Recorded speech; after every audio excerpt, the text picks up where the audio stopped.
Welcome back mga kaalam. Ngayon ay pag-uusapan natin ang isa sa mga kontrobersyal ukol sa kayamanan ng mga Marcos na nasa 170 na mga bangko. Ngayong nakaupo na si Ferdinand Bongbong Marcos ay bakit hindi pa rin ito nakukuha? Na ayon sa last will and testament ng yumaong dating Pangulong Ferdinand Marcos Sr. ay gagamitin para sa ating bansa. Nabatay rin sa salita ni dating First Lady Imelda Marcos ay ang kayamanang ito ay gagamitin upang mapaginhawa ang buhay ng mga mamamayang Pilipino. Una sa lahat, matagal na itong inasikaso at inilapit ng dating Ginang Imelda Marcos sa Senado ang yaman na ito para mapakinabangan na ng sambayang Pilipino, ngunit dahil sa mga nakaupong mga senador at oposisyon ay nahadlangan ang pag-usad na ito.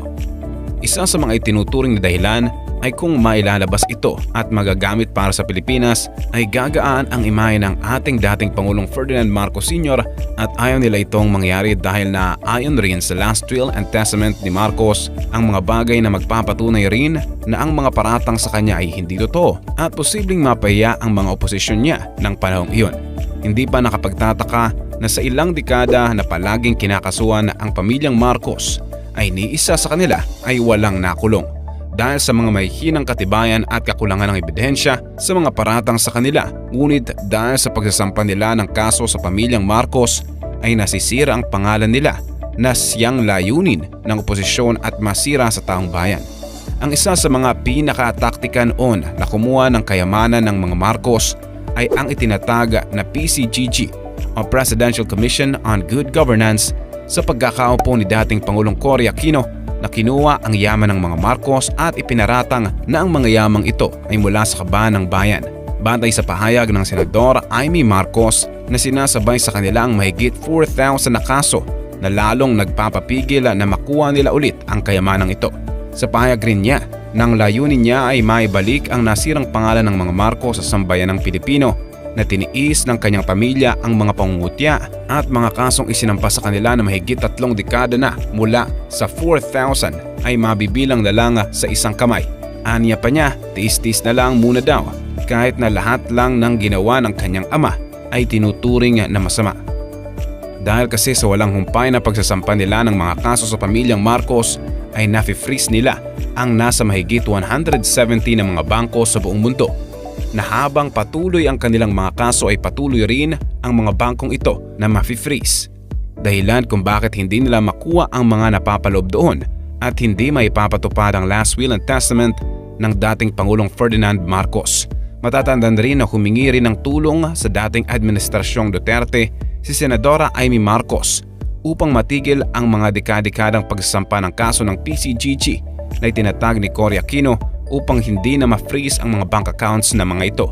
Masasabi rin naman kasi ang mga sinasampa nilang mga kaso ay paulit-ulit at walang kwenta dahil sa hatol ng kataas-taasang hukuman ay wala silang maipresenta na matibay na ebidensya hinggil sa mga kasong isinampa nila sa pamilyang Marcos at pawang naging black propaganda lang para sirain ang imahe ng pamilyang Marcos sa taong bayan. Pero bakit nga ba kailangan ng oposisyon na sirain pa ang pangalan ng pamilya Marcos? Ang sagot dyan ay iniiwasan nila na may makaupo ulit sa pamilya ng mga Marcos at hindi sila iboto dahil kung isang Marcos ang maluluklok, lalo na sa pinakamataas na posisyon, ay mababaliwala ang mga isinampa nilang kaso sa pamilyang Marcos at hindi maitutuloy ang kanilang plano na makuha ng kompleto ang mga nakarang na yaman ng pamilyang Marcos. Sa laking halaga naman ito na magiging sapat upang maiaho ng Pilipinas ay gugustuhin nilang mapasa kanila ito kaysa mapakinabangan ng bayan upang sa ikauunlad sana ng ating bansa.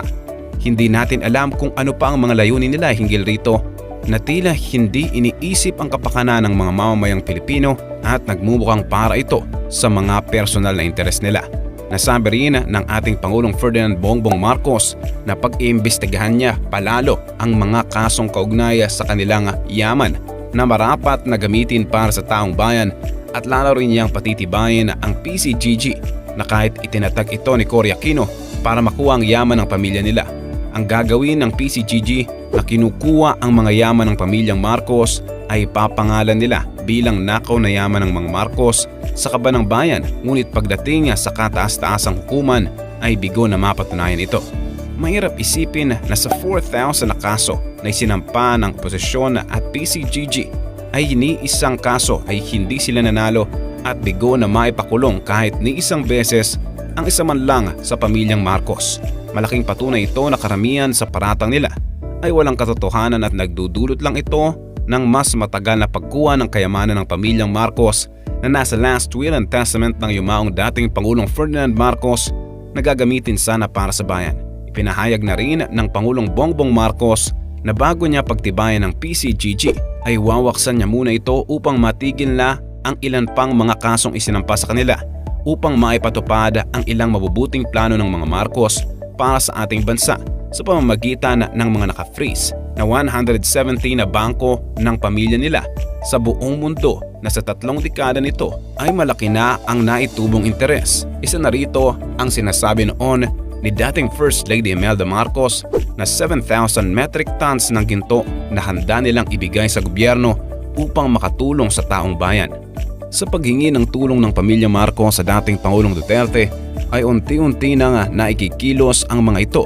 dahil kailangan ng pahintulot ng gobyerno upang makapasok ang mga yamang ito na sa pahayag ni Duterte ay binibigyang kilos na kasama ang mga gold bars na hindi niya sinalita kung gaano karami ito na ibibigay ng mga Marcos sa gobyerno para sa kaunlaran ng bansa. Kung ating iisipin mga kaalam na sa sinabi pa lang ng dating Pangulong Duterte na maliit lang muna ang ibibigay ng pamilya Marcos mula sa kanilang gold reserves ay estratehiya lamang niya upang walang makaalam kung gaano ba kalaki ang ibabahagi ng pamilya Marcos sa ating gobyerno dahil marami ang maaaring magkaroon ng personal na interes ukol rito. Pakinggan pa nga naman ang 7,000 metric tons na ginto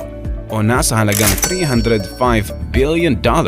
na nagkakahalagang 7 trillion pesos ayon sa pahayag ni Imelda Marcos na sa halagang ito ay tunay na nakakalula na at hindi nakapagtataka na mayroong talagang gustong mapa sa kanila ito para sa kanilang kapakanan. Hindi rin natin aalisin ang posibilidad na hindi lang ito ang tunay na yaman ng pamilya Marcos dahil ito lamang ang kanilang idineklara sa publiko noon at marahil na masigit pa rito ang kanilang itinatagong yaman o nakaintong yaman na pinipigilan sa kanilang makuha ng PCGG. Isa sa mga dahilan na masasabi nating imposibleng hindi ito totoo ay dahil lakas loob na ipinakita mismo noon sa publiko ng dating First Lady Imelda Marcos ang mga legal na dokumento nila sa mga bangko sa buong mundo hinggil sa kanilang mga yaman. Isa sa mismong rason kung bakit hindi na nanalo ang posisyon sa kanilang mga isinasampang kaso dahil sa napakalakas na katibayan ng pamilyang Marcos sa yaman nila. Sa nalalapit na pagsara ng lahat ng kaso ng pamilyang Marcos sa pagsasakatuparan ng ating Pangulong Bongbong Marcos na matapos ang lahat ng natitirang kaso nila ay mawawalan na ng dahilan ng mga bangko sa ibang bansa na i-freeze pa ang mga bank accounts nila at makuha ito. At atin ring matutunghayan sa nalalapit na panahon sa panahon ni Bongbong Marcos kung ano ang mga plano niya kasabay sa last will and testament ng yumaon niyang amang dating Pangulong Ferdinand Marcos para sa ating bansa at sa ikaunlad at ikagiginhawa ng sambayang Pilipino. Ngunit hindi natin aasang mapapadali ito dahil napakaraming proseso ang kailangan nitong pagdaanan dahil sa napakahabang panahon na na-freeze ito. Pero nakakasiguro naman tayo na sa matagal na pakikipaglaban ng pamilyang Marcos para ito ay susundin nila lahat ng kinakailangang legal na proseso upang makamit ang mga yamang ito na ayon na mismo kay Imelda Marcos ay para sa pag-unlad ng bansa at dahil ang ating Pangulo ay isang Marcos ay makakapagsagawa ng mga batas upang maigamit ng wasto ang mga yamang ito para sa ikabubuti ng ating bansa. Kaalam, anong masasabi mo sa ating nakamamangang topic ngayon? Anong maaaring maimongkahi mo na mga programa na maaaring sundin ng ating Pangulong Bongbong Marcos na makakapabuti sa ating bansa gamit ang mga yamang ito? Antayin ko ang sagot mo sa comment section. Huwag mong kalilimutang i-like ang ating video at mag-subscribe ka na rin sa ating channel. At siguraduhin na panoorin ang next videos, siguradong magugustuhan mo. Ito ang inyong kaalam na nagsasabing, knowledge has a beginning but no end.